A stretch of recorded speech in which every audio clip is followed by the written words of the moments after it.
Welcome to the new module of BioWorld. From the last few sessions, we have understood how our body is well equipped with a powerful defense mechanism. Similarly, it is our responsibility to evolve a powerful defense mechanism in order to keep us healthy and safe.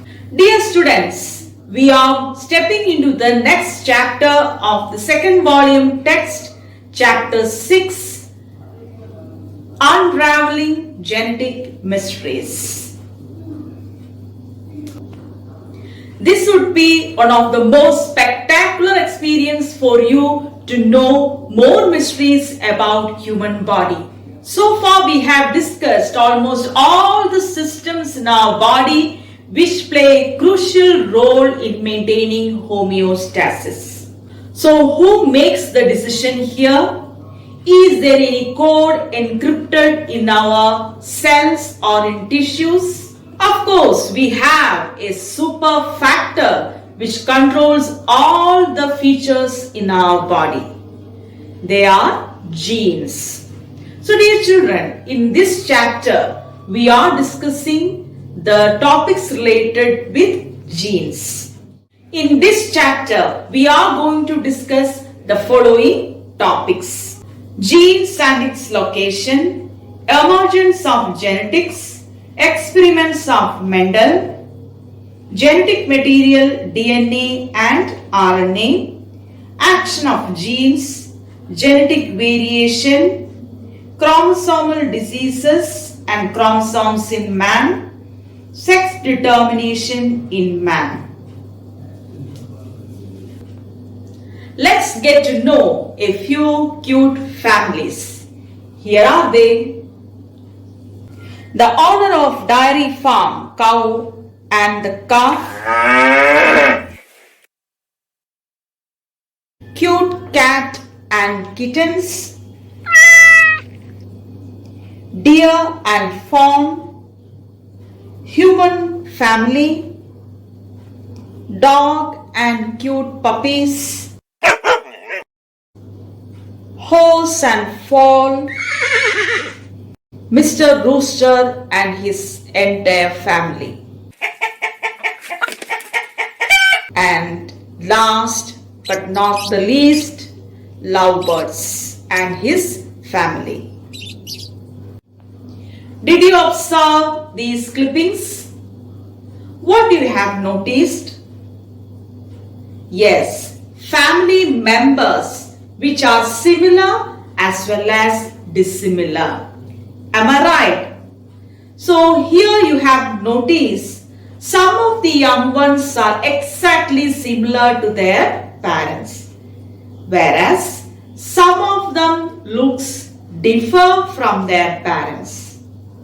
What do you call? Yes, very good. Those who are looks similar to their parents are known as heredity. So what do you mean by heredity? The transmission of characters from parents to their young ones are known as heredity. If the characters differ from the parents, it means variation.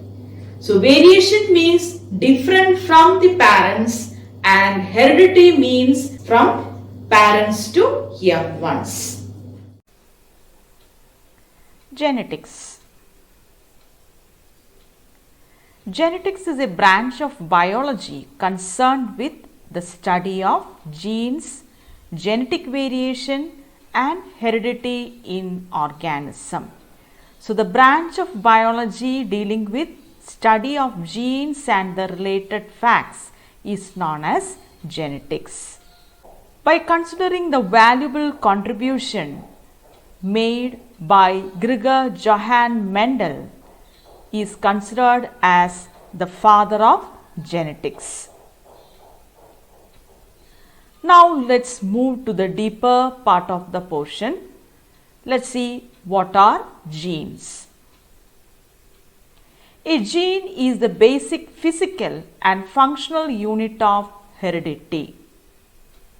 Genes are made up of DNA. Dear children, we have seen a little bit of the facts related to genes in our previous chapter. I hope you remember those points. So what are genes? Genes are the functional unit of heredity. So physical and functional unit of heredity. So the basic physical and functional unit of heredity is known as genes. And what are they made up of? They are made up of DNA. Now let's see what is heredity. The transmission of features of parents to offspring is termed as heredity. In the beginning of the module, we have seen certain clippings of animals and their young ones, isn't it? So there you have seen some of the young ones resemble their parents. So how they resemble? Because of this heredity. So the transmission of features of parents to offsprings, offsprings means young ones, is termed as heredity.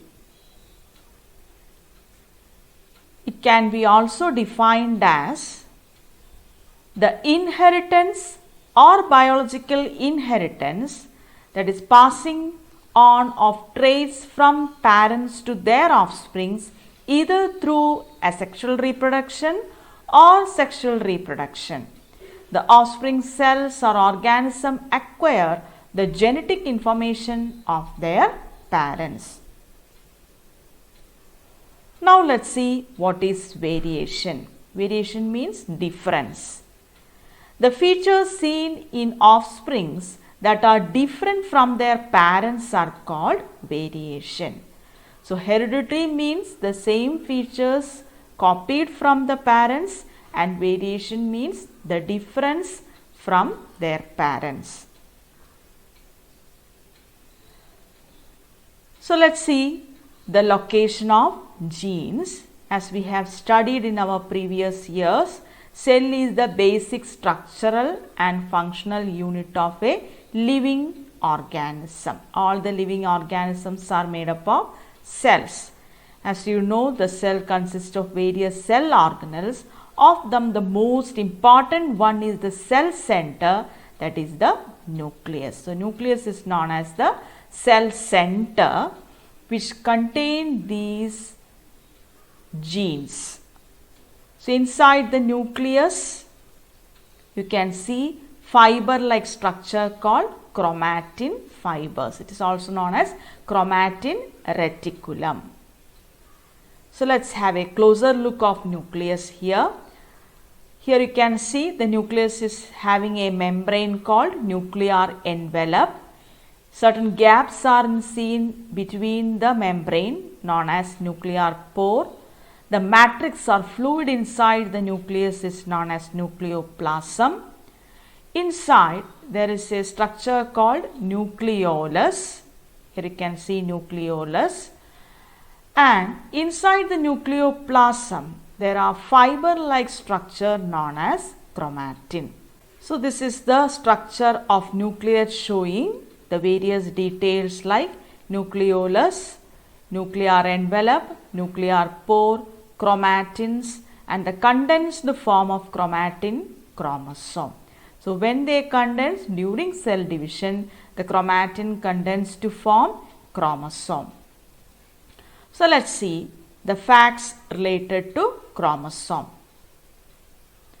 So as we have discussed, the cell which contain nucleus, inside the nucleus, during the time of cell division, they condense to form, the chromatin condense to form chromosome. This chromosome is made up of highly coiled structure called DNA, and DNA has certain segments. Here you can see the colored part. Each segment is called genes. I hope now it is clear. So let's recap where is the location of the genes. Genes are located inside the DNA. Genes are located inside the DNA. DNA seen inside the chromosome. Chromosome seen inside the nucleus, and nucleus is found in the cell.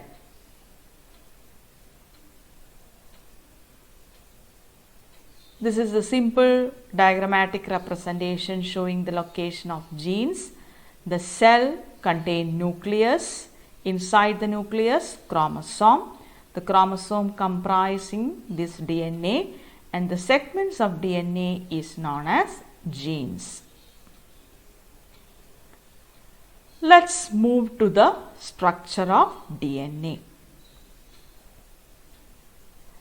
DNA, deoxyribonucleic acid. It is also known as double helical model. The basic unit of DNA is nucleotide. So what is DNA made up of? DNA is made up of small units called nucleotide. It was Watson and Crick who presented the double helical model of DNA in 1953, and they were awarded Nobel Prize in 1962. Watson and Crick happened to see the X-ray diffraction picture of DNA captured using X-rays by Rosalind Franklin, a researcher who was conducting research to identify the structure of DNA. From this, they were able to disclose the molecular structure of DNA, the molecule of life. Based on this picture, Watson and Crick produced models using various things in their hostel room and ensured the possibility of double helical model of DNA.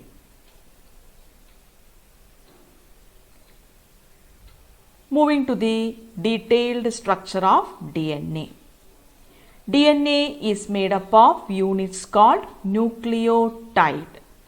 A nucleotide contains a sugar molecule, a phosphate molecule, and nitrogen base. So which are the three components in the nucleotide? Sugar molecule, phosphate molecule, and nitrogen base. So nucleotide is composed of sugar, phosphate, and nitrogen base. Here you can see the three components. The pentagon shaped sugar molecule, the green colored labeled part, that is the nitrogen base, and the blue colored shaded part is the phosphate. Three of these combine to form a single nucleotide. So DNA contains a type of sugar called deoxyribose sugar. Nitrogen bases are molecules that contain nitrogen and are alkaline in nature. Since DNA has 4 kinds of nitrogen bases, namely adenine, thymine, guanine, and cytosine, DNA has 4 kinds of nucleotides too. Nitrogen bases, the building components of DNA, are molecules with great specificity. In the DNA, the base adenine pairs only with thymine and guanine pairs only with cytosine. So the pairing is highly specific in nature. Here you can see the strands of DNA, and one strand is enlarged here. As per the double helical model, DNA molecule contains 2 strands. A structure with 2 long strands made up of sugar, phosphate, and the rungs with nitrogen bases was suggested. So here you can see the 2 long strands, one given as red in color and other one blue. And the rungs means the steps. So you might have observed the shape of the ladder. It have 2 strands and 2 sides as well as the steps, the footsteps. So all these steps are known as rungs. So long strands with rungs. And the strands are made up of the sugar as well as the phosphate molecule, whereas the rungs are made up of nitrogen bases. So one of the strand is highlighted in the second picture. So DNA structure, the shape is known as double helical model. It is just like a twisted ladder. One molecule contains two strands and the rungs made up of nitrogen bases. The strands are made up of sugar as well as phosphate, whereas the rungs are made up of nitrogen bases. Which are those nitrogen bases? Adenine, thymine, cytosine and guanine. So altogether 4 types of nitrogen bases. Based on this, there are 4 types of nucleotides too. Now let's see the specificity in pairing of nitrogen bases. As I said earlier, adenine always pairs with thymine. Similarly, cytosine always pair with guanine. So adenine always pair with thymine and guanine always pairs with cytosine. This is highly specific in nature. DNA chain. So in this way, the nucleotide joins to form a double stranded structure. Here you can see a sugar molecule, phosphate molecule and nitrogen base. Similarly, on the other side, on the other half also, a sugar molecule, a phosphate molecule and a nitrogen base. And how this pairing become possible? Adenine pairs only with thymine and guanine pairs with cytosine. So basically there are 2 types of genetic material seen in living world. They are DNA as well as RNA. The living organisms in the earth possess either RNA or DNA as genetic material. Here you can see the difference between DNA and RNA. How many strands the DNA possesses? 2 strands, whereas RNA possesses only single strand. Some more difference are among them. So as we discussed, DNA is double stranded, made up of sugar, phosphate as well as nitrogen bases. Let's see the difference between DNA and RNA and also at the same time the common features they share. So DNA, the sugar is deoxyribose sugar, whereas in RNA the type of sugar is ribose. Secondly, the DNA is made up of double strand, whereas RNA has only single strand. The major nitrogen bases are adenine, guanine, thymine and cytosine, but in DNA thymine is present, RNA lacks thymine, instead they have another nitrogen base called uracil. So guanine and cytosine is common for both, where the difference comes in thymine. DNA has thymine whereas RNA has uracil. Then function of DNA, it involves in transmission of heredity, whereas RNA involved in protein synthesis. Now let's see the common features. Both are having nucleic acid, adenine, guanine, cytosine and phosphate. So this is a simple Venn diagram which shows the similarity and difference among DNA and RNA. Now let's see what are alleles. So as I said earlier, genes are the factors which controls the heredity as well as variation. The alleles are the part of a gene. So gene that controls a character has different forms. They are called alleles. Generally, a gene has 2 alleles. Example, here you can see 2 alphabets, capital T and small t. They are different alleles of a gene that controls the character height. So the character that we consider here is height. height may be either short or tall. So, the two characters which are expressed with the help of alphabets are called alleles. So, height is the character we consider here, and which are the alleles that control the character, either T or small t. Significance of genes or the importance of genes.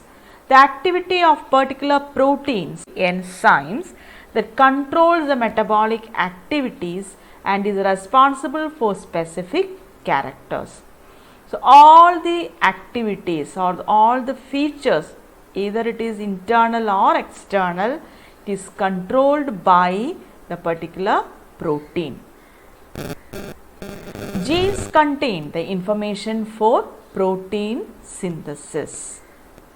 Genes are particular segments of DNA. Now let's see how the gene express its action. So, action of genes. So, DNA is seen inside the nucleus. From the DNA, a strand of RNA is produced.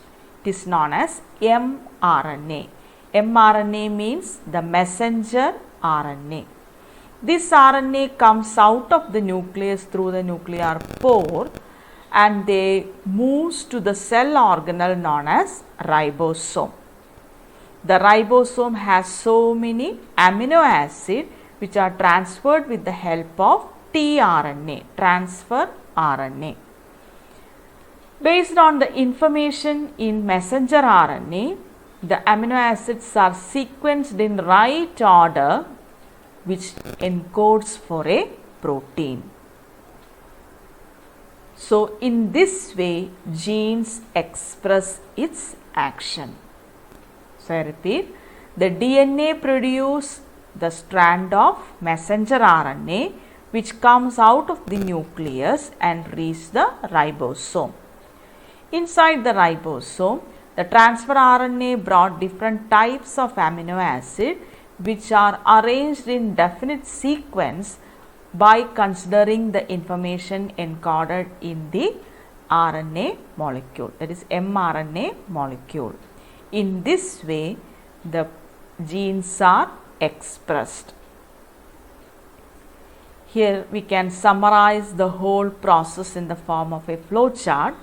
The messenger RNA forms from DNA and messenger RNA reaches outside of the nucleus.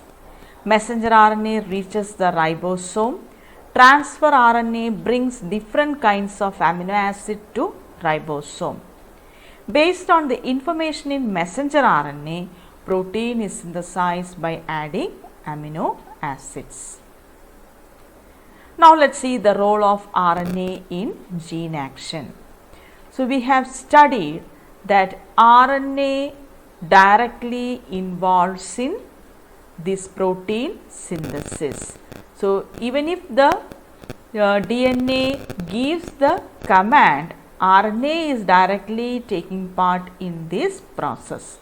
So DNA does not participate directly in protein synthesis. DNA performs its activities with the help of RNA. RNA that carries information from DNA reaches the ribosome and controls protein synthesis. Now let us see the types of RNA involved in the process of protein synthesis. There are three types of RNA: mRNA, tRNA and rRNA. Let us see each one of them in detail. mRNA, known as messenger RNA, that act as a messenger of DNA. Secondly, tRNA, transfer RNA, carry amino acids to ribosome. Third one, rRNA, ribosomal RNA associated with ribosome. So there are three types of RNA involved in protein synthesis. So dear students, what we have learned and discussed today, the basics of genetics, isn't it? So I hope you have understood the concepts very well. Here I am winding up. Thank you.